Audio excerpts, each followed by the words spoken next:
Eu sempre achei que o silêncio de um prédio vazio devia ser uma coisa limpa, quase organizada, como uma sala recém-varrida depois que todo mundo foi embora.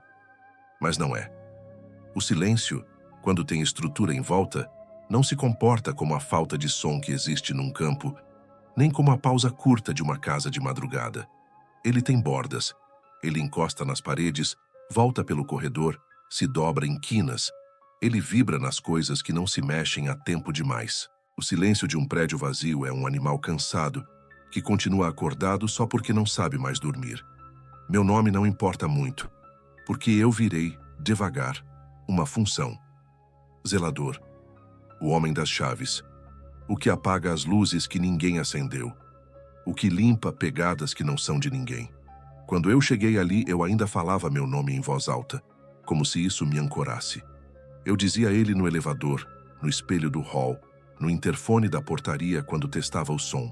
Hoje, quando tento, a palavra sai diferente, meio desbotada. Como se eu estivesse falando o nome de outra pessoa que eu conheci faz muito tempo, e não sei mais se existiu de verdade. O prédio fica numa avenida larga, que durante o dia parece viva, mas à noite vira uma faixa de asfalto, onde o vento passa como se estivesse com pressa. Do lado de fora, ele é um bloco de vidro e concreto, desses que são todos iguais, se você olhar rápido. Um prédio comercial, antes cheio de consultórios e escritórios pequenos, gente indo e vindo com pastas, com café na mão, com pressa de chegar em algum lugar. Agora, quase tudo está desocupado. As placas foram tiradas das portas. As divisórias internas foram removidas em alguns andares, deixando aqueles retângulos grandes de piso frio e tomadas nas paredes como se fossem cicatrizes. O que sobrou não é exatamente vazio, porque vazio de verdade não guarda marcas. Ali, guarda. Marca de cadeira no carpete, marca de fita no vidro, sombra de quadro onde o sol nunca mais bateu. Eu trabalho sozinho porque a empresa que administra o prédio decidiu economizar, e porque no papel não faz sentido manter equipe para um lugar que não tem movimento. O síndico aparece de vez em quando, mas de manhã, sempre com pressa e com aquele cheiro de carro fechado e perfume caro. Ele fala sem olhar muito, como se o prédio fosse só um número em planilha. Eu assino uns papéis, pego orientações, recebo reclamações de coisas que não acontecem. E ele vai embora. Já tentou me convencer de que eu podia fazer o turno noturno e o diurno, mas meu corpo não aguenta. Eu fico na madrugada porque é quando menos se exige de mim socialmente. É quando ninguém quer conversa. E eu sempre achei que a madrugada era uma espécie de acordo. Eu faço o meu, ela faz o dela. Eu chego no começo da noite, quando o céu ainda tem um resto de luz, e as janelas dos prédios vizinhos refletem isso, como se estivessem tentando parecer menos frias. A portaria fica numa espécie de caixa de vidro na frente, com uma bancada de madeira clara que já foi bonita. Ali tem o monitor das câmeras, o telefone, o interfone, um rádio que quase não pega nada e uma pasta com os registros. Atrás da bancada, numa parede, tem um quadro com avisos antigos. Manutenção do elevador. Teste de alarme. Reunião condominial. Papéis amarelados que ninguém tirou porque ninguém mais olha. Eu tiro a jaqueta, penduro num gancho, ligo o ventilador ou o aquecedor dependendo do dia. E começo a rotina. Sempre começo pela mesma coisa. A rotina, para mim, é mais do que organização. É uma forma de dizer ao lugar: eu estou aqui, eu estou fazendo o que deve ser feito, eu não quero surpresa. Eu confiro o livro de ocorrências.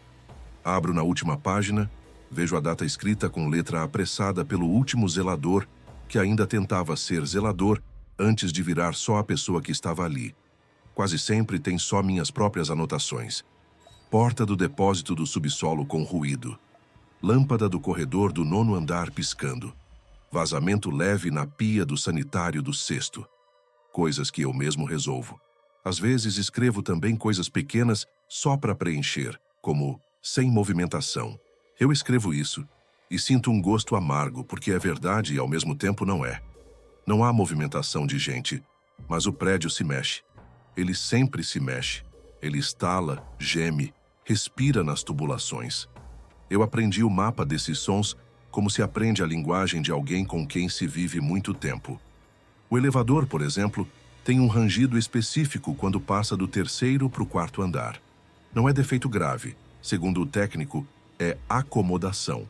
O sistema de ar-condicionado central, que quase nunca é ligado, ainda dá um suspiro às vezes, como se lembrasse do trabalho que tinha. O subsolo tem um zumbido constante de bombas e de energia passando por cabos, e esse zumbido às vezes muda de tom, como se alguém tivesse mexido num dial invisível. Depois de checar o livro, eu faço a ronda no térreo. Verifico as portas, o acesso ao estacionamento, o hall dos elevadores. As portas de vidro têm aquelas barras metálicas, e eu passo a mão nelas, mais por hábito do que por necessidade. Elas estão sempre frias, mesmo quando o ar da rua está morno. Eu olho para fora, vejo a avenida vazia, alguns faróis distantes, e aquele reflexo do meu próprio corpo no vidro duplicado, um eu do lado de dentro e outro eu do lado de fora. Às vezes, de relance, parece que o eu de fora está parado um pouco diferente, com o ombro mais baixo, como se tivesse cansado antes de mim. Eu sempre atribuí isso ao ângulo da luz, ao reflexo, ao vidro sujo. Mas existe um momento, sempre existe, em que eu sinto uma vontade estranha de não encarar por muito tempo, como se o reflexo pudesse aprender meu rosto e depois usar. O prédio tem 20 andares. Eu conheço cada um como se fossem capítulos de um livro que eu nunca terminei, porque a cada noite alguma coisa muda sutilmente, e eu fico com a sensação de que estou relendo sempre a mesma página com uma palavra diferente. O primeiro andar era um conjunto de pequenas salas, agora está quase todo aberto, com algumas colunas expostas e tomadas no chão, tampadas com tampas plásticas.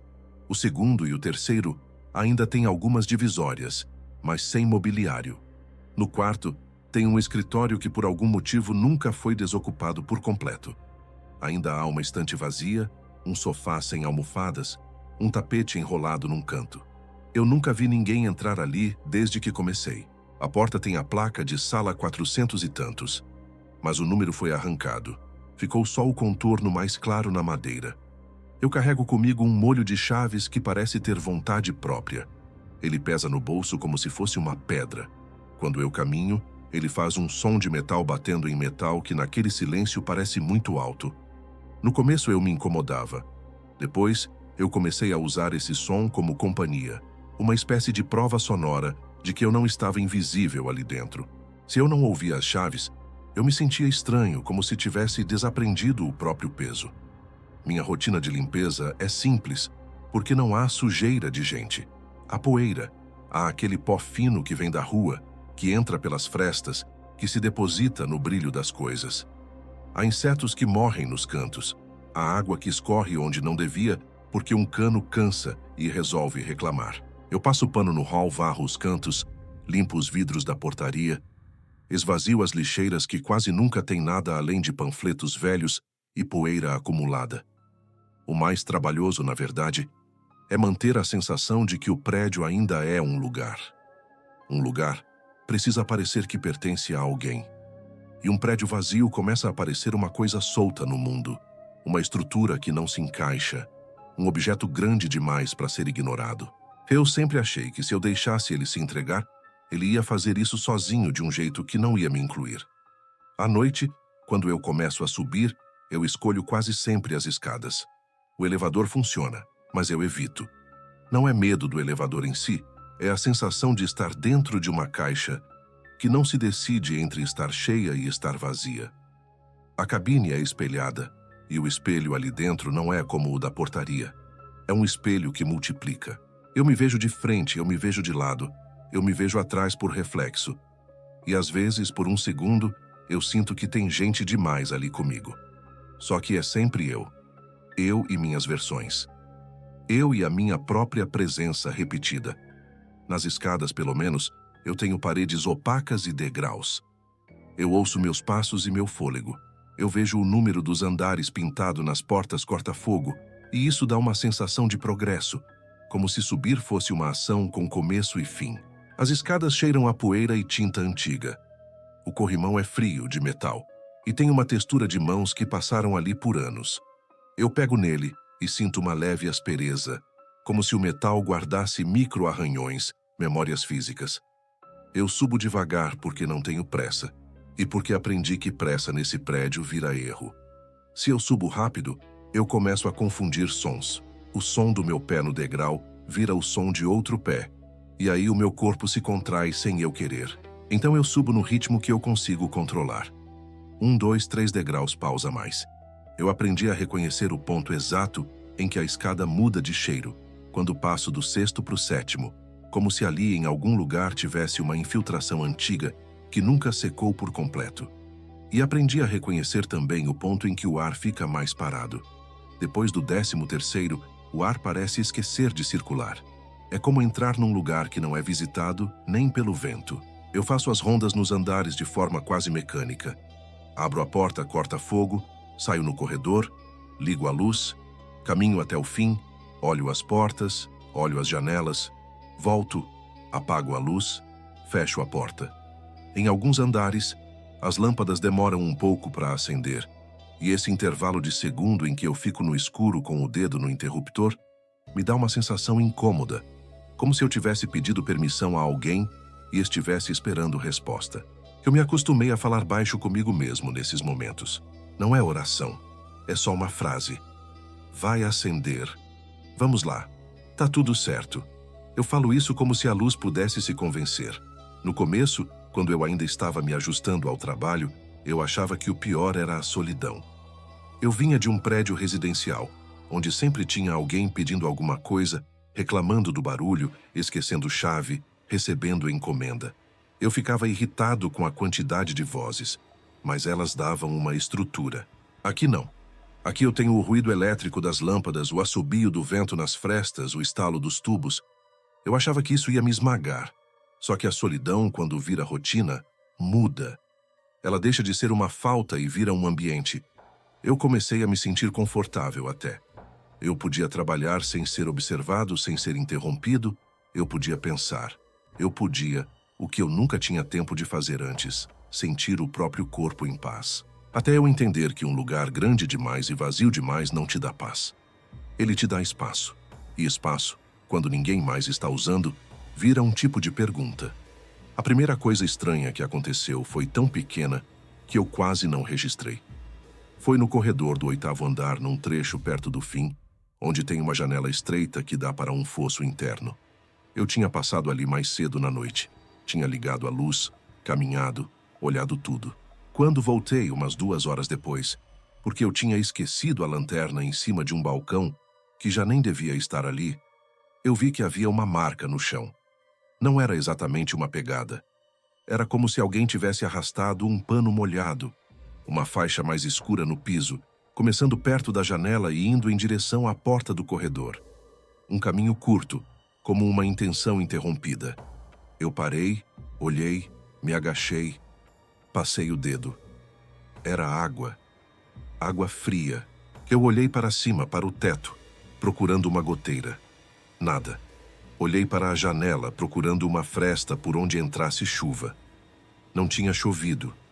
Eu fiquei ali tempo demais tentando montar uma explicação simples, porque é isso que eu faço. Eu monto explicações simples para coisas que o corpo quer chamar de outra coisa. No fim, eu limpei com um pano, anotei umidade no corredor do 8º, verificar e fui embora. No dia seguinte ou na noite seguinte, eu não sei mais qual, a marca apareceu de novo, no mesmo lugar. E de novo não havia goteira, e de novo não havia chuva. Eu comecei a pensar em condensação, em ar frio passando pelo fosso interno. Eu não sou técnico, mas zelador aprende a fazer essas contas.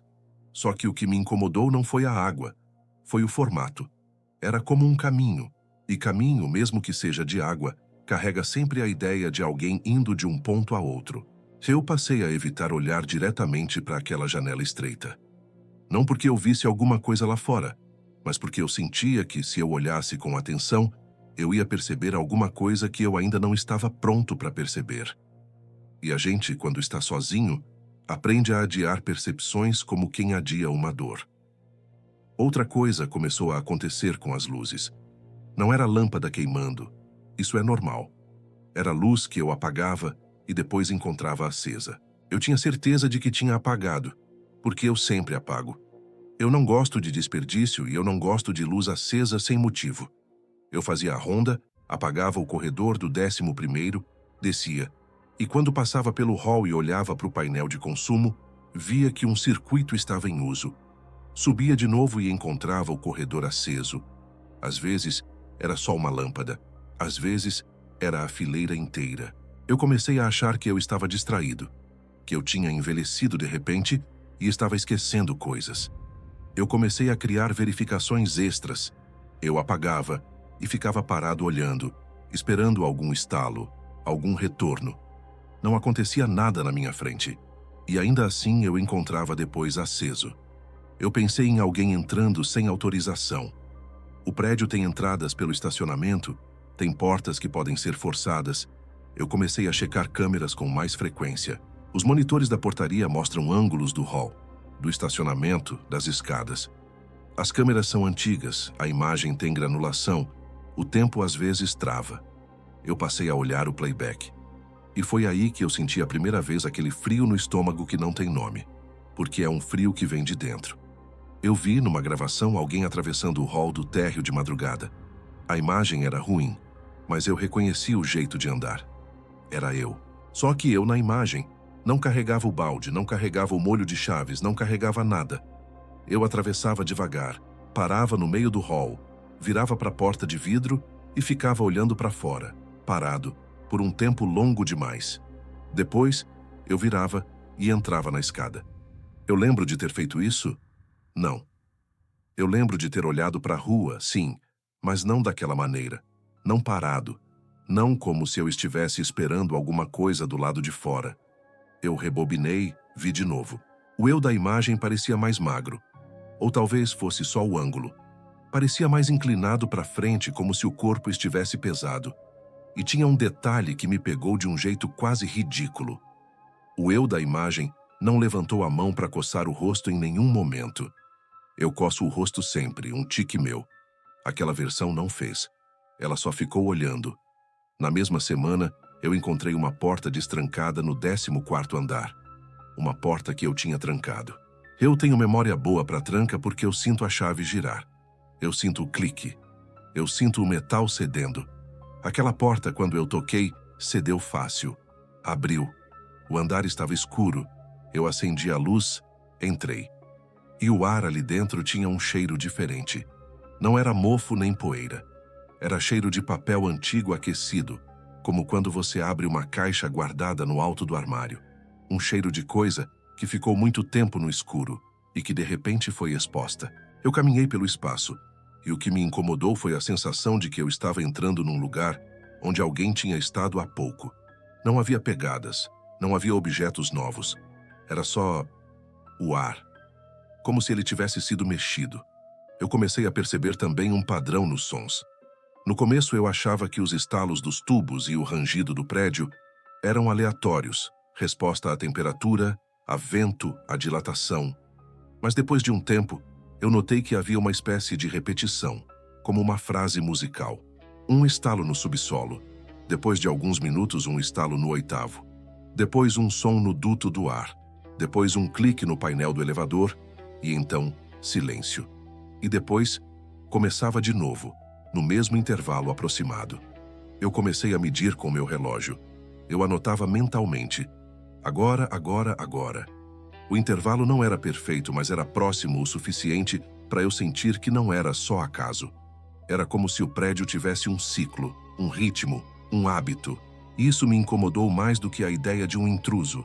Porque intruso você pode chamar polícia. Você pode reforçar fechadura. Hábito. Hábito é coisa que se alimenta sozinho. Eu tentei conversar com o síndico. Falei das luzes, das portas, das marcas de água. Ele me ouviu com aquela expressão de quem pensa em custo.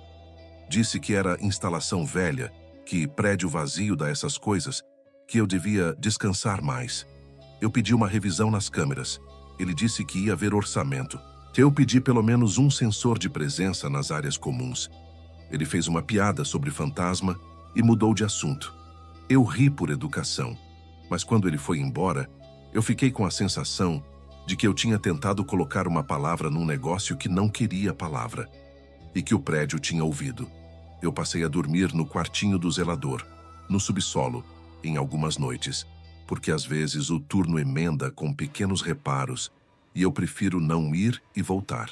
O quartinho é pequeno, tem uma cama estreita, uma mesa, um armário de metal e o barulho das bombas d'água é constante como um coração mecânico. Eu sempre achei esse barulho até confortável, porque ele me dá a sensação de que algo está funcionando. Só que, depois que as coisas começaram, esse barulho virou outra coisa. Ele começou a parecer um chamado. Não um chamado com voz, mas com insistência. Um som que parece dizer, fica aqui, fica aqui, fica aqui. Eu comecei a acordar no meio do sono, com a impressão de que alguém tinha batido na porta do quartinho. Eu levantava, abria, e não tinha ninguém. Eu olhava o corredor do subsolo, as sombras longas, as portas de depósito, a luz fraca. Nada. Eu voltava, deitava, e o barulho das bombas parecia ajustar o ritmo, como se tivesse ficado satisfeito só de me fazer levantar. Teve uma noite em que eu acordei e o quartinho estava gelado de um jeito diferente. Não era frio de clima, era como se o ar tivesse sido tirado e devolvido mais frio, mais seco. Eu sentei na cama, respirei. Senti o nariz arder. O zumbido das bombas estava mais baixo. Eu levantei, fui até a porta, abri. O corredor estava escuro, mas eu via um pouco pela luz de emergência. Eu ouvi de algum lugar acima um som que eu nunca tinha ouvido antes. Um arrastar lento, como de algo pesado sendo puxado por um piso liso. Eu fiquei parado, segurando a maçaneta, tentando decidir se aquilo era real ou se era meu cérebro acordando no meio do sonho. O som veio de novo, mais perto, e então parou, como se tivesse percebido que eu estava ouvindo. Eu fechei a porta devagar, sem fazer barulho, como se eu estivesse escondendo de alguém a minha existência. Foi uma reação humilhante, porque eu sou um adulto. Eu sou o responsável ali. Eu sou o que deve resolver. E mesmo assim eu fiquei encostado na porta, respirando curto, ouvindo o silêncio voltar devagar, como água enchendo um recipiente. A partir daí, eu comecei a fazer pequenas coisas para me sentir menos sozinho. Eu ligava o rádio, mesmo sem pegar direito. Eu deixava uma luz acesa na portaria, mesmo sabendo que eu ia apagar depois. Eu falava mais comigo mesmo. Eu narrava o que eu estava fazendo, baixinho, como se eu estivesse ensinando alguém invisível. Agora eu vou subir. Agora eu vou checar a caixa d'água. Agora eu vou trancar. Isso me dava a sensação de que eu estava no comando, de que eu era o protagonista da minha própria noite. Só que aos poucos, eu percebi que eu estava fazendo isso também por outro motivo. Como se eu estivesse prestando contas. Como se alguém estivesse ouvindo e eu precisasse manter a história coerente. Eu comecei a notar falhas na minha memória. Pequenas, mas suficientes para me irritar. Eu pegava um pano no depósito e depois não lembrava se eu tinha devolvido. Eu subia para o 12º e no meio do corredor não lembrava se eu tinha checado o 11º. Eu abria uma porta e por um segundo não lembrava por quê. Isso podia ser cansaço. Eu trabalho muito, durmo mal. Mas o padrão das falhas era estranho. Elas sempre aconteciam em transições, entre um andar e outro, entre luz acesa e luz apagada, entre porta aberta e porta fechada, como se o momento em que uma coisa vira outra fosse um lugar onde minha cabeça escorregava. Numa madrugada, eu encontrei no livro de ocorrências uma anotação que não era minha. A letra era parecida, mas não igual. Era mais firme, mais inclinada, e dizia, não apague tudo. Eu li e fiquei com um calor na nuca, como se alguém tivesse soprado perto. Eu virei páginas anteriores, procurei outras. Não achei. Eu olhei a caneta que eu uso, a tinta era a mesma. O papel tinha o mesmo brilho. Eu tentei lembrar se eu tinha escrito isso em algum momento de brincadeira, de raiva, de cansaço. Não lembrei. E a frase, por si só, parecia um conselho simples, talvez sobre segurança, sobre deixar uma luz de emergência. Mas naquele contexto, ela parecia outra coisa. Parecia uma ordem, parecia um aviso. Eu fechei o livro e fiquei um tempo olhando para a capa, como se o couro pudesse me dizer de onde aquilo tinha vindo. Eu comecei a deixar uma luz acesa em cada andar depois da ronda. Não o corredor inteiro, mas uma lâmpada numa sala, uma luz de emergência, algo mínimo. Eu fazia isso contrariando o meu instinto de apagar. Eu dizia para mim mesmo que era por segurança, para evitar quedas, para ter referência. Mas no fundo, eu fazia porque aquela frase ficou me coçando por dentro. Não apague tudo. Como se apagar tudo fosse um gesto com consequência. Como se o escuro completo fosse um convite. E por um tempo, as coisas acalmaram. Ou eu me acostumei. Às vezes é difícil diferenciar. O prédio continuava estalando. As luzes continuavam falhando. Mas eu já não me assustava tanto. Eu comecei a pensar que eu tinha passado por uma fase de ansiedade, que eu tinha projetado medo no lugar. Eu comecei a rir de mim mesmo. Eu pensei, eu estou ficando velho, estou cansado, sozinho. Tudo isso faz a cabeça inventar.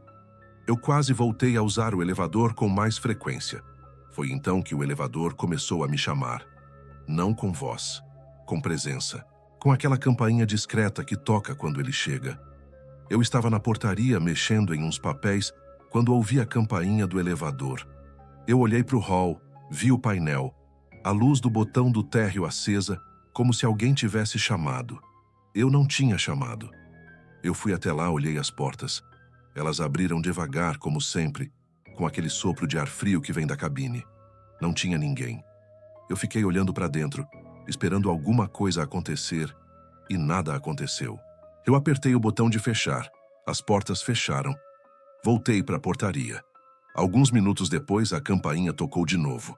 Eu olhei. De novo, o elevador no térreo. De novo, a luz do botão acesa. De novo, sem ninguém. Eu comecei a sentir raiva, uma raiva boba, como se alguém estivesse brincando comigo. Eu pensei em curto-circuito, em painel com defeito.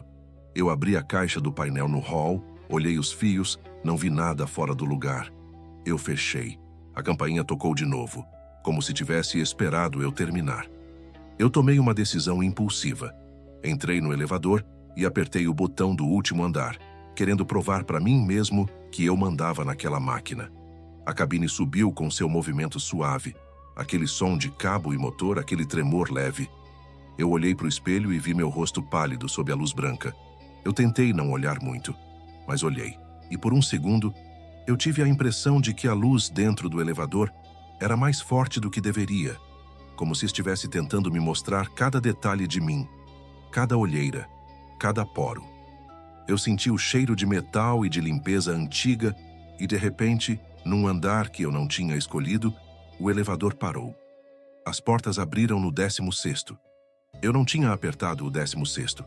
Eu olhei para o painel e o botão do 16º estava aceso. Eu juro que não estava antes. Eu fiquei parado esperando fechar e seguir, mas as portas ficaram abertas. Aquele bip suave repetiu, pedindo fechamento. Eu apertei o botão de fechar. Nada. Apertei de novo. Nada. O elevador continuou com as portas abertas, olhando para mim como uma boca esperando. Eu senti um suor frio nas mãos. Eu tinha a opção de sair. E foi o que eu fiz, mais por irritação do que por coragem. Eu saí. O corredor do 16º estava iluminado por uma única luz de emergência. Aquela luz amarelada que deixa sombras longas. Eu ouvi o som do elevador atrás de mim. As portas ainda abertas. O bip insistente. Eu dei alguns passos no corredor e senti o ar ali diferente, mais denso. Como se tivesse poeira suspensa que eu não via. Eu olhei para as portas das salas, todas fechadas, sem placas. E então eu ouvi, vindo do fim do corredor, um som que eu conhecia bem. O som de chaves, metal batendo em metal. O som do meu molho de chaves. Eu parei. O som veio de novo, mais próximo, como se alguém tivesse dado um passo. Eu fiquei parado, sem respirar direito, e tentei segurar meu próprio molho de chaves no bolso para ele não fazer barulho. Segurei forte. O som continuou, agora com um ritmo que parecia acompanhar o meu coração. Eu sentia a vontade absurda de chamar, de dizer, "Tem alguém aí?" Mas eu sabia que eu não queria a resposta. Eu comecei a andar devagar na direção do som. como se meu corpo estivesse obedecendo a uma curiosidade que não era minha. A cada passo, o corredor parecia alongar. As sombras pareciam se mover um pouco antes de mim, como se estivessem me esperando. No fim do corredor, havia uma porta que eu nunca tinha visto aberta antes. Uma porta de sala comum. Ela estava entreaberta, com uma fresta de escuro dentro. O som das chaves vinha de lá. Eu parei na frente. Encostei os dedos na madeira. Ela estava fria, úmida como se tivesse acabado de ser limpa. Eu empurrei devagar. Dentro era um espaço grande, vazio, com as paredes parcialmente descascadas onde antes tinha papel de parede. Havia tomadas no chão, algumas tampadas, outras abertas. A luz de emergência do corredor mal entrava, então era um escuro com contorno. Eu dei um passo e ouvi o som de algo muito leve se movendo, como papel. E então vi, no canto oposto, uma figura parada. Eu digo figura porque era um volume, uma sombra mais escura que o resto. Não era exatamente uma pessoa visível, mas tinha a altura de pessoa. Eu senti o corpo inteiro se apertar por dentro. Eu pensei, é alguém, é um invasor, é um morador de rua, é um ladrão. Eu tentei forçar essas palavras para caber naquilo. Mas nenhuma delas encaixava porque aquela coisa no canto não tinha o peso de alguém que entrou. Tinha o peso de alguém que sempre esteve ali. Eu pisquei, e a figura pareceu mudar um pouco, como se o contorno dela fosse feito de reflexo e não de matéria. Eu dei mais um passo, e o som das chaves parou. O silêncio ficou tão inteiro que eu ouvi o meu próprio sangue no ouvido. Eu queria recuar. Eu queria correr para o elevador. Mas eu percebi com uma clareza absurda que o elevador não estava mais ali. O bip que eu ouvia tinha parado. Eu olhei por cima do ombro e vi a escuridão do corredor sem a luz branca da cabine. Eu estava fora do meu caminho. A figura no canto então se mexeu de um jeito mínimo. Não foi um passo, foi como uma inclinação, como se estivesse virando a cabeça. E eu entendi, sem entender de verdade, que aquilo estava me olhando. Não com olhos, mas com atenção. Uma atenção fria, metódica, como de quem confere se algo está no lugar. E aí eu ouvi minha própria voz, muito baixa, vindo de algum lugar dentro do espaço. Não apague tudo. Não foi um sussurro no meu ouvido, foi como se o som tivesse saído das paredes. Era minha voz, mas sem o cansaço, sem a hesitação. Uma voz firme, como a letra firme no livro. Eu senti o estômago virar. Eu tentei falar, mas minha garganta só fez um som seco. Eu dei um passo para trás e senti o chão sob meus pés, como se estivesse levemente macio, como se o piso tivesse umidade acumulada. Eu recuei até encostar na porta. Quando virei, vi que a fresta por onde eu tinha entrado parecia menor, como se a porta estivesse fechando sozinha. Eu empurrei com força e consegui abrir mais, saí para o corredor. O corredor estava mais escuro do que antes. A luz de emergência parecia distante, fraca. Eu comecei a andar rápido em direção ao hall dos elevadores, e o som das minhas chaves agora era alto demais, denunciando minha presença. Eu cheguei ao hall e vi, aliviado e horrorizado ao mesmo tempo, que o elevador estava lá, com as portas fechadas. Eu apertei o botão. Nada. Apertei de novo. Nada. Eu olhei o painel. Não tinha luz. Era como se ele estivesse morto. Eu senti um desespero subir pelo peito. Eu tentei a escada, corri até a porta corta-fogo e empurrei. Ela não abriu, trancada, e eu tinha a chave. Eu tirei a chave com a mão tremendo, coloquei na fechadura. Não entrou, como se a fechadura tivesse sido trocada por outra invisível. Eu ouvi então, atrás de mim, no corredor, o som das chaves de novo. Um tilintar lento, aproximando. Eu me virei e vi ao longe, no meio do corredor, uma sombra mais escura do que o resto, parada. Não corria, não vinha com pressa. Ela só estava ali como se não precisasse de pressa, porque o tempo era dela. Eu senti uma vontade infantil de pedir desculpa. Eu senti que eu tinha quebrado uma regra que eu nem sabia que existia. Eu encostei as costas na porta da escada e fiquei ali, respirando curto. A sombra deu um passo. O som das chaves tilintou. Eu percebi que o som não vinha das mãos dela. Vinha de dentro de mim, do meu próprio bolso, mas o meu molho de chaves estava parado, preso pela minha mão. Ainda assim ele tilintava, como se alguém estivesse mexendo nele de dentro. Eu fechei os olhos por um segundo, como se isso fosse ajudar, como se eu pudesse acordar. E quando abri, a luz do elevador acendeu. A campainha tocou. As portas abriram. Um sopro de ar frio saiu da cabine como um suspiro. Eu não pensei. Entrei. Apertei qualquer botão. Não lembro qual. As portas fecharam e o elevador desceu com um movimento suave demais, quase gentil. Eu fiquei encostado na parede, sentindo o coração bater como se quisesse sair. O espelho me mostrava meu rosto, e eu vi, atrás de mim, um reflexo que demorou um segundo a acompanhar meu movimento. Uma fração de atraso, como se eu não fosse o primeiro a acontecer. Quando cheguei ao térreo, eu saí correndo e fui direto para a portaria. Eu sentei na cadeira e fiquei um tempo sem fazer nada, só ouvindo meu próprio fôlego, o zumbido das lâmpadas, o ruído distante das bombas no subsolo. Eu olhei para o monitor das câmeras. A imagem do hall estava vazia, claro, mas no canto da tela, no reflexo do vidro da porta, eu vi uma coisa. O contorno de alguém parado do lado de fora, olhando para dentro. Eu virei o rosto rápido para a porta, e não tinha ninguém na rua. Voltei para o monitor e o contorno ainda estava ali, imóvel, como se não pertencesse à rua, mas ao vidro. Eu tentei, naquela noite, ir embora. Peguei minha jaqueta, peguei minha mochila, abri a porta da portaria e fui em direção à saída. Quando cheguei na porta de vidro do prédio, encostei a mão na barra metálica e senti uma resistência estranha, como se o ar do lado de fora estivesse mais pesado. Eu empurrei. A porta não cedeu. Eu empurrei de novo, com mais força. Nada.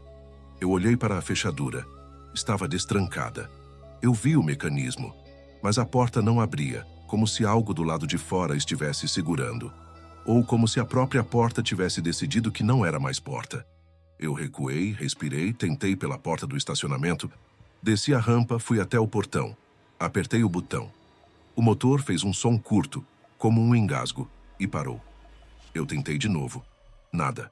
Eu voltei para o hall e comecei a sentir aquela sensação de estar preso, não numa sala, mas num roteiro. Como se o prédio tivesse me encaixado num papel e eu tivesse esquecido que podia improvisar. Eu sentei de novo na portaria e fiquei olhando as mãos. Elas tremiam.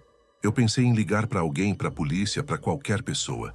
Peguei o telefone fixo, não tinha linha. Peguei meu celular. Sem sinal. Eu pensei em subir até a janela e gritar. E então me dei conta do absurdo. Gritar para quem naquela avenida vazia? E mesmo se alguém ouvisse, como explicar? Eu não consigo sair do prédio. Parece uma história ruim. Parece uma desculpa. Eu passei a noite inteira ali, acordado, com medo de subir, com medo de ficar. Às vezes eu ouvia a campainha do elevador sozinha. Às vezes eu via uma luz acender num andar alto, como uma estrela falsa dentro do bloco escuro. Às vezes eu ouvia o som de uma vassoura no corredor, aquele varrido seco, ritmado. E eu sabia que não era eu porque eu estava parado. E no meio disso, eu sentia algo ainda mais humilhante. Eu sentia que o prédio estava calmo. Quem estava em pânico era eu. O prédio parecia simplesmente seguir seu ciclo, como se eu fosse só mais um detalhe.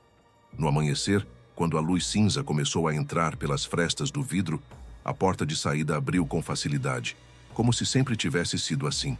Eu empurrei e ela cedeu. O ar da rua estava frio e cheirava a gasolina e manhã. Eu fiquei na calçada por um tempo, olhando para a fachada do prédio, tentando decidir se eu tinha sonhado. A fachada refletia o céu e meu corpo pequeno ali embaixo. Eu vi meu reflexo no vidro e, por um segundo, ele não refletiu meu movimento de piscar. Depois refletiu.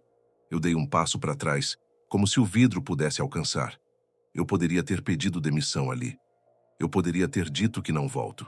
Só que o que acontece quando você passa tempo demais sozinho com um lugar é que você começa a sentir uma responsabilidade estranha, como se você fosse a última testemunha de algo que não pode ser abandonado.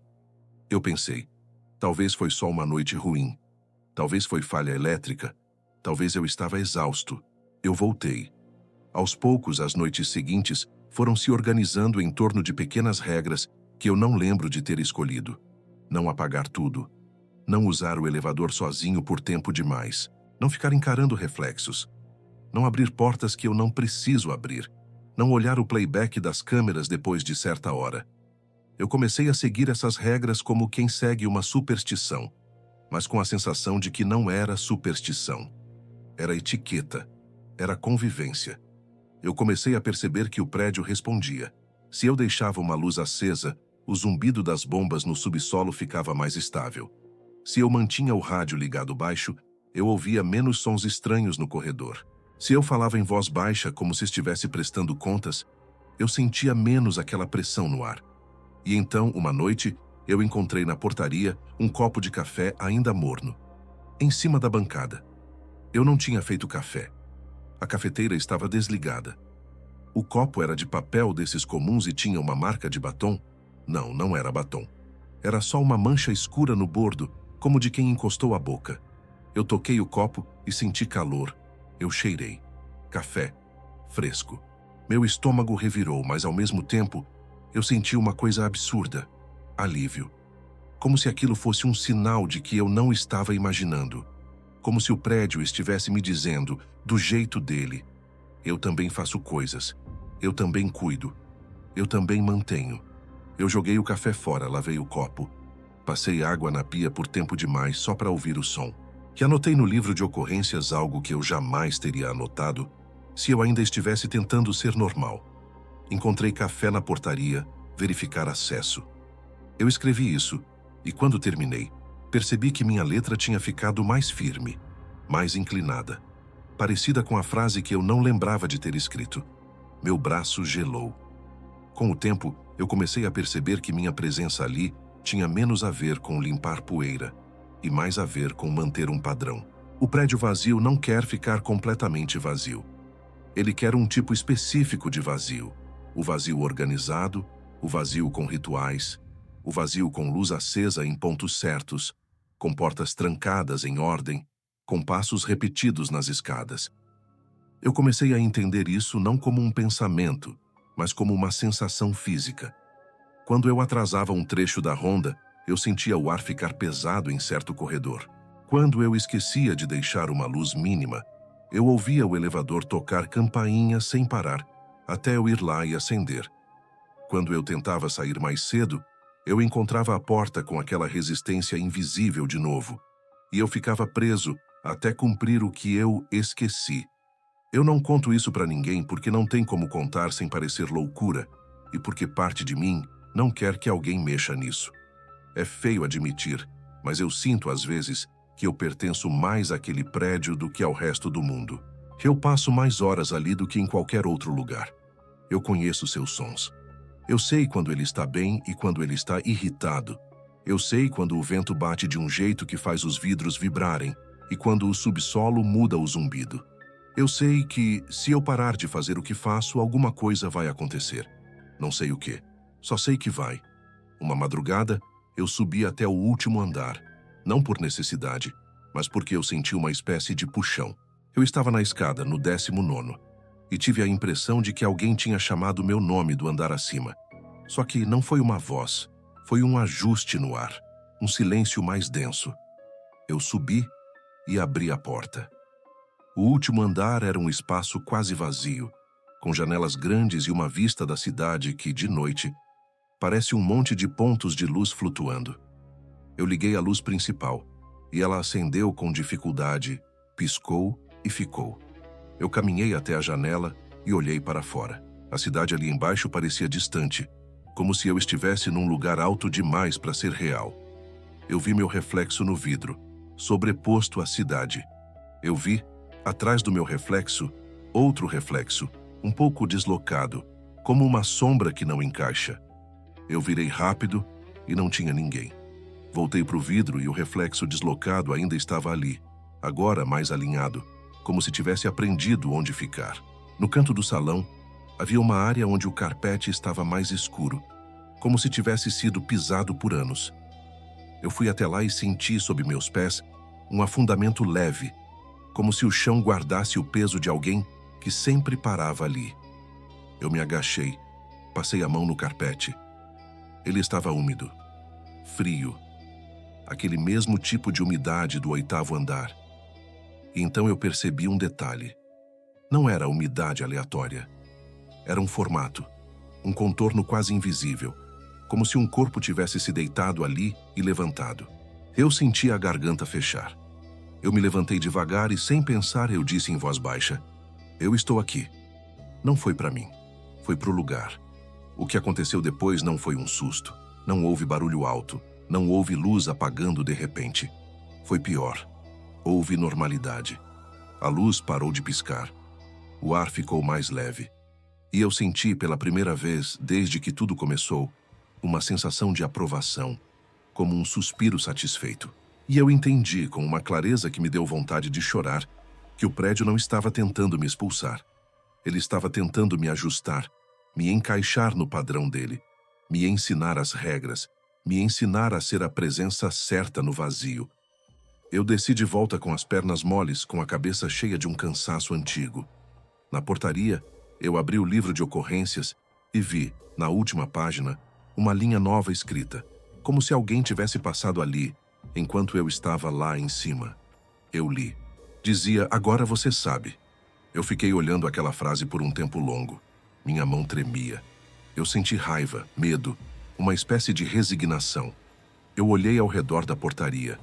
O monitor, o telefone mudo, as chaves, a luz fraca. Eu pensei em sair correndo, em largar tudo, em nunca mais voltar. Mas eu também pensei no que aconteceria se eu fosse embora. Não comigo, com o prédio, com aquele vazio que parecia ter fome de ritual. Eu pensei nas luzes acendendo sozinhas, nas portas destrancando, no som se repetindo, até virar um ciclo sem ninguém para interromper. Eu pensei que talvez a única coisa que mantinha aquilo numa forma suportável era eu. E esse pensamento é o tipo de armadilha que a gente aceita porque parece responsabilidade. Mas na verdade é vínculo. Eu continuei trabalhando. Dias viraram semanas. Semanas viraram meses. E eu parei de contar porque contar exige a certeza de que o tempo está indo para frente do jeito normal. Às vezes, eu acordo no quartinho do subsolo e não sei se eu dormi 1 hora ou uma noite inteira. Às vezes eu subo a escada e chego no mesmo andar 2 vezes. Às vezes eu escrevo no livro de ocorrências e quando volto a ler, a frase mudou uma palavra, como se alguém tivesse corrigido. Eu parei de discutir com isso. Eu parei de tentar enquadrar. Eu faço o que faço. Eu deixo uma luz acesa em certos pontos. Eu não apago tudo. Eu não olho reflexos por tempo demais. Eu não assisto ao playback das câmeras depois que o silêncio fica muito redondo. E o mais assustador de tudo, eu comecei a perceber que eu estava ficando bom nisso. Eu comecei a antecipar o que o prédio queria. Eu comecei a sentir no corpo quando uma porta devia ficar entreaberta. Eu comecei a ouvir, no ritmo do zumbido, quando era hora de subir. Eu comecei a fazer coisas antes de acontecerem e então elas não aconteciam. O prédio ficava calmo. E eu ficava útil. Essa utilidade tem um gosto perigoso, porque ser útil é uma forma de pertencer. Um dia, o síndico me chamou de manhã. Disse que havia uma proposta de vender o prédio, de reformar, de trazer empresas novas. Ele falou disso com animação, como se a palavra ocupação fosse boa por si só. Ele disse que talvez eu fosse transferido. Outro prédio, outra função. Eu ouvi e senti um frio enorme. Não de medo, mas de algo que parecia luto. Eu imaginei gente voltando, vozes, passos, risadas no elevador, luzes acesas por vontade humana. Eu imaginei o prédio cheio de novo. E na minha cabeça, isso não parecia uma vitória. Parecia uma profanação. Como se fosse colocar móveis num lugar que virou templo de outra coisa. Na noite seguinte, eu cheguei e a portaria estava diferente. O ar estava mais frio. O monitor das câmeras estava desligado, mesmo com energia. O livro de ocorrências estava aberto na bancada, numa página em branco. E no meio da página, escrito com letra firme, estava uma frase: "Não troque de prédio." Eu fiquei parado olhando aquilo, sentindo o corpo inteiro ficar pesado. Eu pensei, isso é ridículo. Isso é só minha cabeça. Isso é só medo de mudança. Mas eu sabia. Eu sabia do mesmo jeito que você sabe quando alguém encosta em você no escuro e você não quer admitir. Eu sabia que aquele pedido não vinha de mim. Eu sabia que aquela frase era uma corda. Eu tentei, naquela madrugada, fazer uma coisa diferente. Eu subi pelo elevador de propósito, como um desafio. Apertei o botão de vários andares ao mesmo tempo, como se eu pudesse confundir o sistema. As luzes dos botões acenderam em fila. O elevador subiu e parou no quinto. Abriu. Corredor vazio. Fechou. Subiu e parou no nono.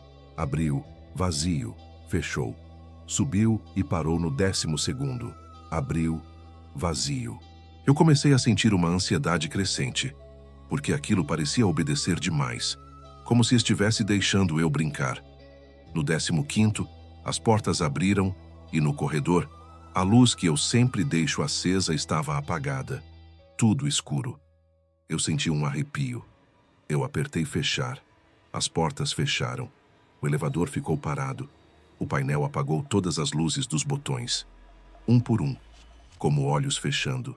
E então, no espelho da cabine, eu vi atrás de mim uma coisa que não era reflexo. Era como a minha silhueta, mas com uma postura diferente, como aquele eu da câmera. Eu não vi rosto. Eu não vi detalhes. Eu vi a ideia de mim ocupando o espaço errado. Eu senti a garganta travar. Eu não virei. Eu fiquei olhando fixo no espelho, esperando que sumisse, esperando que eu piscasse e fosse só uma falha de luz. Mas a silhueta permaneceu, imóvel, como se estivesse me ensinando uma lição sem pressa. A minha boca se mexeu sozinha, e eu ouvi minha voz dizer, muito baixo, eu não vou. Foi uma frase simples. Eu não vou. Eu não vou embora. Eu não vou trocar. Eu não vou. Eu não sei se eu disse isso por medo, por cansaço, por submissão, por algum instinto de sobrevivência. Só sei que quando eu disse, o elevador voltou a funcionar. Um estalo suave. As luzes do painel acenderam. A cabine desceu até o térreo como se nada tivesse acontecido. Eu saí do elevador e fui direto para a portaria. Peguei o livro de ocorrências e, com a minha própria mão, escrevi: não vou trocar de prédio. Eu escrevi por inteiro, sem abreviar, sem tentar disfarçar. E quando terminei, senti um alívio tão grande que quase me deu náusea. Um alívio que parecia vir de fora de mim, como se o ar tivesse relaxado, como se o prédio tivesse fechado os olhos por um momento. Eu não contei ao síndico. Eu inventei desculpas. Disse que preferia ficar, que conhecia o sistema, que era melhor para a continuidade. Ele deu de ombros. Disse que ia ver. E a vida seguiu com esse acordo silencioso entre mim e uma estrutura de concreto. Eu queria dizer que eu estou preso e que isso é trágico. Mas a verdade é mais suja. Às vezes eu sinto que eu escolhi. Às vezes eu sinto que eu estou sendo cuidado de um jeito torto. O café morno aparece em noites em que eu estou tremendo de frio.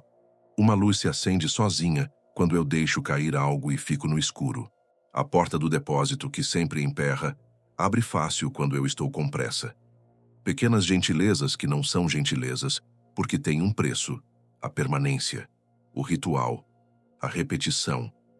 Eu comecei a sonhar com corredores que não existem. Corredores que se dobram, que levam a portas que dão em outras portas. Eu sonho com escadas que descem mais do que o subsolo, com um ar tão frio que dói, com um barulho de bombas que vira quase uma voz. Eu acordo suando, e no silêncio do quartinho eu ouço as bombas num ritmo que parece com respiração. Eu levanto, vou até a porta, abro, e às vezes eu vejo, no fim do corredor, uma luz fraca acesa onde não devia. E eu sei que é um lembrete. Eu ainda estou aqui. Eu ainda estou no lugar certo. O que mais me assusta agora não é a ideia de uma presença. É a ideia de que eu estou me tornando parte da presença. Eu me pego andando pelo hall com o mesmo jeito daquele eu da câmera. Mais lento, parando no meio e olhando para a porta de vidro como se eu estivesse esperando alguém do lado de fora. Eu me pego segurando as chaves de um jeito diferente, deixando elas tilintarem num ritmo que eu não escolhi conscientemente. Eu me pego escrevendo no livro com letra mais firme, como se a mão tivesse aprendido com outra mão. E de vez em quando, eu me pego pensando com uma calma estranha, que talvez eu sempre tenha sido assim. Que talvez eu tenha vindo para cá porque eu já tinha em mim esse espaço vazio que o prédio reconheceu. Eu não sei quando isso começou de verdade. Às vezes eu penso que o prédio já estava vazio antes de ficar vazio de gente, que a desocupação foi só a última camada. Às vezes eu penso que as pessoas saíram porque sentiram algo que eu estou sentindo agora, só que elas puderam sair e eu não, ou não quis. Às vezes eu penso que o prédio não faz isso com todo mundo, que ele escolhe quem consegue ouvir o ritmo, quem aguenta a repetição sem quebrar. E isso é uma ideia nojenta, porque coloca em mim uma espécie de privilégio que eu não quero. Eu não quero ser escolhido por nada assim. Eu só queria um trabalho, um salário, uma rotina. Eu escrevo isso agora porque eu comecei a perceber uma coisa. O eco não fica só lá. Eu saio do prédio de manhã. E na rua, eu ouço o som do meu molho de chaves mesmo quando ele está no bolso e não se mexe. Eu entro no ônibus e o zumbido do motor me lembra as bombas do subsolo e eu sinto uma vontade absurda de voltar. Eu vou ao mercado e as luzes fluorescentes fazem aquele mesmo chiado. E eu fico olhando para as lâmpadas como se elas pudessem apagar sozinhas se eu não prestar atenção. Eu passo por vitrines e evito olhar meu reflexo, porque tenho medo de ver aquele atraso, aquela versão deslocada. Eu chego em casa e no silêncio do meu quarto, eu sinto falta do silêncio do prédio, o que é a coisa mais triste que eu poderia admitir. Outro dia eu estava em casa sentado na cama e ouvi, muito baixo, o som de uma campainha de elevador. Não o som da minha casa, o som específico daquele elevador. Eu congelei. O som veio de novo, mais distante, como se estivesse vindo da parede. Eu levantei e encostei o ouvido. Nada. Eu voltei a sentar e no meu bolso, meu molho de chaves tilintou sozinho, com um toque leve, como um aviso. Eu segurei as chaves com força e senti o metal frio. Eu pensei, isso não é possível. E mesmo assim, eu sabia. Eu sabia que o prédio não fica só no lugar dele. Ele fica em mim. Se você me perguntar por que eu não fujo, eu poderia inventar respostas bonitas. Responsabilidade, falta de opção, medo de ficar desempregado. Mas a resposta mais verdadeira é feia e simples. Eu tenho medo de que, se eu sair de vez, eu leve comigo a parte que ele já encaixou. Eu tenho medo de que o vazio encontre outro lugar para morar. Minha casa, minha cabeça, meu reflexo. Eu tenho medo de que o prédio, sem mim, faça aquilo se espalhar por aí, procurando outro zelador, outro ritual. E eu tenho medo de que eu já seja isso, só que com pernas e crachá. Às vezes, nas madrugadas mais quietas, eu fico na portaria olhando o hall vazio. Eu ouço o ciclo de sons. Estalo aqui, clique ali, zumbido ajustando. Eu vejo uma luz acesa lá em cima, aquela que eu deixo de propósito. Eu sinto o frio constante do metal sob minhas mãos. E eu penso numa coisa que eu nunca pensei antes de trabalhar ali. Talvez um lugar também precise de alguém para lembrar que ele existe. Talvez um prédio vazio seja uma memória sem dono. E eu virei o dono só porque eu fiquei. Só porque eu não tive pressa de ir embora. Só porque eu achei que o silêncio era limpo. De manhã, quando eu fecho a portaria e saio, eu sempre olho para a fachada por um segundo. O vidro reflete o céu, reflete a rua, reflete meu corpo pequeno. Eu evito encarar demais, mas às vezes, sem querer, eu pego meu reflexo. E de vez em quando, eu vejo por uma fração de tempo que ele está parado um pouco diferente com o ombro mais baixo, como se tivesse cansado antes de mim. E aí, só aí, eu lembro com uma clareza terrível da primeira vez que vi isso e entendo que não era ângulo, era ensaio. Era o prédio me treinando para reconhecer no vidro a forma de alguém que sempre vai ficar. Eu escrevo isso porque, se um dia eu não aparecer mais, se um dia alguém abrir o livro de ocorrências e encontrar páginas cheias de frases que não fazem sentido, talvez alguém leia e pense que é só delírio de um homem cansado. Talvez seja. Eu mesmo gostaria que fosse. Mas se você um dia entrar num prédio vazio e sentir que o silêncio tem bordas, que o ar parece esperar, que a luz que você apagou acende de novo, faça um favor a si mesmo. Não discuta com o lugar. Não tente provar que manda. Não apague tudo. Deixe uma luz mínima acesa, como quem deixa um copo d'água numa mesa por hábito. E, principalmente, não fique tempo demais olhando o seu próprio reflexo no vidro, porque o reflexo aprende.